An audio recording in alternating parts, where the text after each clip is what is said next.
Friends, I am Soma here and welcome to build career channel. तो आज हम पढ़ेंगे कैपिटल मार्केट की एक और इंस्ट्रूमेंट के बारे में, वो है प्रेफरेंस शेयर। ओके, तो कल हमने इक्विटी शेयर को पढ़ा था, तो आई बटन में मैंने इसका लिंक प्रोवाइड कर दिया है, तो प्लीज़ जाकर एक बार उसे अच्छी तरह से देख लेना और समझ लेना, इन डिटेल में क्लियर हो जाएगा। ओके, तो मैं अपना इंट्रोडक्शन प्रोवाइड कर दूँ। मैं नेट सेट क्वालिफाइड हूँ और एमकॉम में डिस्टिंक्शन है, साथ ही साथ 2 इयर्स का टीचिंग एक्सपीरियंस भी है। तो चलिए स्टार्ट करते हैं। So please subscribe build career channel और अपने कमेंट्स मुझे ज़रूर प्रोवाइड करना, जिससे कि मैं और भी मोटिवेटेड होकर अच्छी वीडियोस आपके लिए ला सकूं। और इसे शेयर करना वीडियो को, और एक लाइक ज़रूर प्रोवाइड करना अगर पसंद आए तो। ओके, तो चलिए स्टार्ट करते हैं आज की क्लास प्रेफरेंस शेयर से। तो देख लेते हैं मीनिंग क्या है प्रेफरेंस शेयर की। प्रेफरेंस शेयर वो शेयर है जिसमें कि शेयर होल्डर्स को प्रॉफिट पर डिविडेंड की पेमेंट की वरीयता यानी प्रेफरेंस मिलती है। मतलब उन्हें इक्विटी शेयर होल्डर से पहले डिविडेंड की अर्निंग होती है, और जब कंपनी लिक्विडेट होती है या बैंकरप्ट होती है तो भी प्रेफरेंस शेयर होल्डर्स को ही इक्विटी शेयर होल्डर से पहले कैपिटल की पेमेंट की जाती है। और क्या क्या है, प्रेफरेंस शेयर होल्डर्स को इक्विटी शेयर होल्डर्स के साथ एसेट में भी पार्टिसिपेट करने का अधिकार है, अगर मेमोरेंडम या कंपनी की आर्टिकल ऑफ एसोसिएशन में कोई अलग प्रोविज़न नहीं हो तो। अगर ये एक्सेप्शन नहीं हो तो ही उन्हें ये अधिकार मिल सकता है। ओके, चलिए और क्या है, हम इसे प्रेफर्ड स्टॉक के नाम से भी जानते हैं। इसका नाम नोट करके रखिएगा, प्रेफर्ड स्टॉक। ओके, इसमें रेट ऑफ डिविडेंड भी फिक्स्ड होता है और प्रेफरेंस शेयर होल्डर्स के पास वोटिंग राइट नहीं होती, और प्रेफरेंस शेयर होल्डर्स की रिडेम्पशन एक फिक्स टाइम पीरियड के बाद हो जाती है। प्रेफरेंस शेयर होल्डर्स में ऑर्डिनरी शेयर से ज़्यादा डिविडेंड की अर्निंग होती है, इसलिए बहुत पॉपुलर भी है। चलिए अब हम फीचर्स को देखेंगे कि क्या है इसके फीचर्स। प्रेफरेंस शेयर होल्डर्स के पास वोटिंग राइट नहीं होती। प्रेफरेंस शेयर होल्डर्स इसीलिए एनुअल जनरल मीटिंग में भी पार्टिसिपेट नहीं करते। ये कैपिटल मार्केट का एक लॉन्ग टर्म इंस्ट्रूमेंट है। जब कंपनी लिक्विडेट होती है तो प्रेफरेंस शेयर होल्डर्स का राइट होता है, इक्विटी शेयर होल्डर्स की तरह ही कंपनी के एसेट्स पर भी उनका अधिकार होता है। और क्या क्या है, रेट ऑफ डिविडेंड भी डिविडेंचर होल्डर्स से, वो डिवेंचर होल्डर्स की जो इंटरेस्ट है उससे ज़्यादा होती है। Okay, rate of dividend preference share holders के लिए फिक्स्ड होती है। इसकी कुछ कैरेक्टरिस्टिक्स डिवेंचर की तरह होती है। ओके, इसीलिए इसे हाइब्रिड सिक्योरिटी भी कहते हैं। ओके, तो इसे क्या कहते हैं, हाइब्रिड सिक्योरिटीज़ भी कहते हैं। इसको प्रेफरेंशियल राइट मिलता है डिविडेंड पेमेंट में भी। तो चलिए टाइप को देखते हैं, कौन कौन से टाइप है। Cumulative preference share, non cumulative preference share, participating preference share, non participating preference share, redeemable preference share, non redeemable irredeemable preference shares, convertible preference share, non convertible preference share. चलिए अब देखते हैं, एक एक को डील करेंगे हम। क्यूमुलेटिव प्रेफरेंस शेयर क्या है। क्यूमुलेटिव प्रेफरेंस शेयर में शेयर होल्डर्स को डिविडेंड एक फिक्स रेट पर देना होता है, और जब करेंट ईयर्स का प्रॉफिट इनसफिशिएंट हो तो क्यूमुलेटिव शेयर होल्डर्स की फ्यूचर प्रॉफिट से भी डिविडेंड देनी पड़ती है। ठीक है, तो क्यूमुलेटिव शेयर होल्डर्स को सारे एरियर्स या बकाया जो भी आप कहें डिविडेंड दूसरे शेयर होल्डर्स से पहले देने होते हैं। प्रेफरेंस शेयर होल्डर्स को तो ऐसे तो क्यूमुलेटिव ही समझा जाते हैं अगर कोई अलग प्रोविज़न मेमोरेंडम या आर्टिकल ऑफ एसोसिएशन में ना हो तो। ओके, समझे कि क्यूमुलेटिव मतलब अगर उसे प्रेजेंट करेंट ईयर का प्रॉफिट अगर कम हो तो उसे फ्यूचर अर्निंग से भी उसे प्रोवाइड करनी पड़ेगी। ओके, इन सिंपल लैंग्वेज मैंने आपको ये बता दिया। तो नॉन क्यूमुलेटिव प्रेफरेंस शेयर क्या है। नॉन क्यूमुलेटिव प्रेफरेंस शेयर जो कि क्यूमुलेटिव नहीं है, मतलब वो सिर्फ करंट ईयर से ही उन्हें प्रॉफिट से ही डिविडेंड मिलेगा, और अगर किसी साल प्रॉफिट कम हुई तो उसे डिविडेंड उस साल में अगर पे नहीं किया गया हो तो उसे फ्यूचर ईयर के प्रॉफिट में से डिविडेंड नहीं मिलेगा, यानी जिस साल की प्रॉफिट उसी साल को डिविडेंड उसे मिलेगा उन्हें। ओके, तो पार्टिसिपेटिंग प्रेफरेंस शेयर क्या है।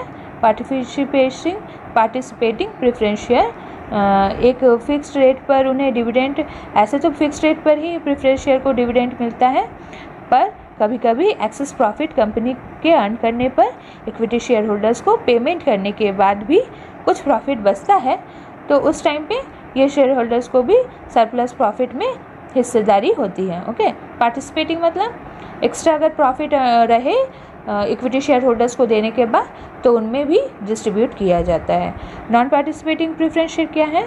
जो प्रेफरेंस शेयर होल्डर्स के को सरप्लस प्रॉफिट में से कोई भी बेनिफिट नहीं मिलता एक्स्ट्रा डिविडेंड का, उन्हें नॉन पार्टिसिपेटिंग प्रेफरेंस शेयर कहते हैं। और क्या है? रिडीमेबल प्रेफरेंस शेयर क्या है ये देख लेते हैं। जो कंपनी ऑथराइज है आर्टिकल ऑफ एसोसिएशन में, वो कंपनी रिडीमेबल प्रेफरेंस शेयर को इशू कर सकती है।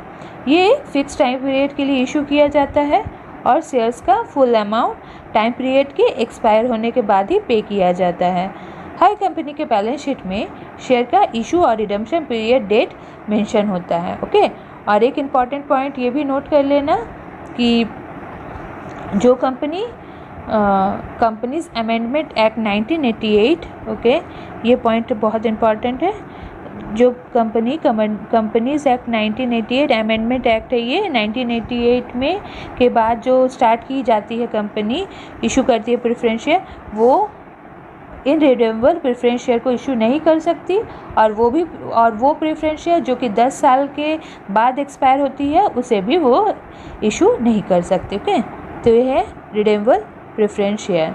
ओके, तो इन रिडीमेबल प्रेफरेंस शेयर को देखते क्या है। ये वो प्रेफरेंस शेयर जो कि कंपनी के लाइफ टाइम में कभी भी रिडीम नहीं होती, ये कंपनी के लिक्विडेट या बंद होने के बाद ही रिडीम की जा सकती है। ओके, चलिए देखते हैं कन्वर्टेबल प्रेफरेंस शेयर क्या है।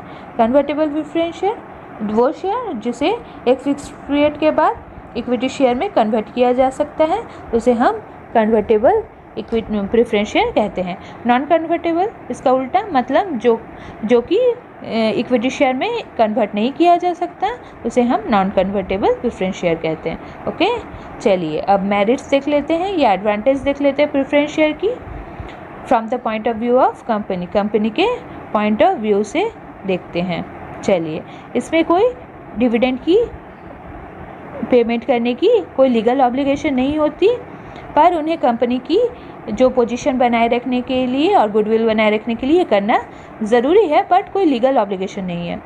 No liability of redemption of preference share during life time of company के लाइफ टाइम में जब तक कंपनी चलती रहेगी प्रेफरेंस शेयर की रिडेम्पशन करने की कोई लाइबिलिटी कंपनी को नहीं होती। यह एक इम्पॉर्टेंट सोर्स है लॉन्ग टर्म कैपिटल का, क्योंकि ये कैपिटल मार्केट का इंस्ट्रूमेंट है। Financing from preference share is less costly होता है इक्विटी शेयर के कंपैरिजन में। इक्विटी शेयर के जो एक्सपेंसेस है वो ज़्यादा होते हैं as compare to preference shares. Okay, चलिए ये फ़ायदा हो गया कंपनी के पॉइंट ऑफ व्यू से। अब हम शेयर होल्डर्स के पॉइंट ऑफ व्यू से देखेंगे कि क्या क्या एडवांटेजेस हैं। प्रेफरेंस शेयर होल्डर्स को एक फिक्स रेट पे डिविडेंड मिलता है, इसीलिए उनको डिविडेंड की कोई चिंता करने की ज़रूरत नहीं रहती, और उन्हें प्रेफरेंशियल राइट मिलता है कि उन्हें डिविडेंड इक्विटी शेयर वालों से पहले मिलता है। Preference share holders equity share से ज़्यादा सिक्योर हैं और ये उन इन्वेस्टर्स के लिए सही है जो रिस्क को अवॉइड करते हैं और करना चाहते हैं। ओके, जो सेफ गेम खेलना चाहते हैं। चलिए अब डिमेरिट्स को देखते हैं, क्या क्या डिमेरिट्स हैं from the point of view of company के पॉइंट ऑफ व्यू से। उनकी एक फिक्स्ड ऑब्लिगेशन रहती है कि डिविडेंड को पे करना ही है प्रेफरेंस शेयर में, नहीं तो उनकी जो गुडविल है उसकी लॉस हो जाएगी। कॉस्टली सोर्स है फाइनेंसिंग का, क्योंकि ये डेब्ट से ज़्यादा इन एक्सपेंसेस का ज़्यादा है इशू करने में, क्योंकि डेब्ट में क्या होता है, जो डेब्ट होता है डेब्ट इंस्ट्रूमेंट में टैक्स डिडक्टेबल सोर्स है। ओके, प्रेफरेंस शेयर अब क्या हो सकता है, ये क्लेम करते हैं एसेट्स पर at the time of liquidation of company के लिक्विडेट होने के बाद प्रेफरेंस शेयर होल्डर्स जो रहते हैं वो एसेट्स पर क्लेम करते हैं। चलिए अब शेयर होल्डर्स के पॉइंट ऑफ व्यू से देखते हैं। प्रेफरेंस शेयर होल्डर्स के पास वोटिंग राइट नहीं होता, इसीलिए वो मैनेजमेंट में भी पार्टिसिपेट नहीं कर पाते, और अगर कंपनी की प्रॉफिट या अर्निंग हाई रहती है तो भी अगर उनको फिक्स डिविडेंड मिलता है, इसीलिए वो ये अनअट्रैक्टिव हो जाता है प्रेफरेंस शेयर होल्डर्स के लिए। दो इन्वेस्टर्स जो कि रिस्क लेना पसंद करते हैं और रिस्क लेकर हाई अर्निंग करना चाहते हैं, वो इस टाइप के शेयर्स को, इंस्ट्रूमेंट को वो पसंद नहीं करते, उसमें इन्वेस्ट नहीं करना चाहते।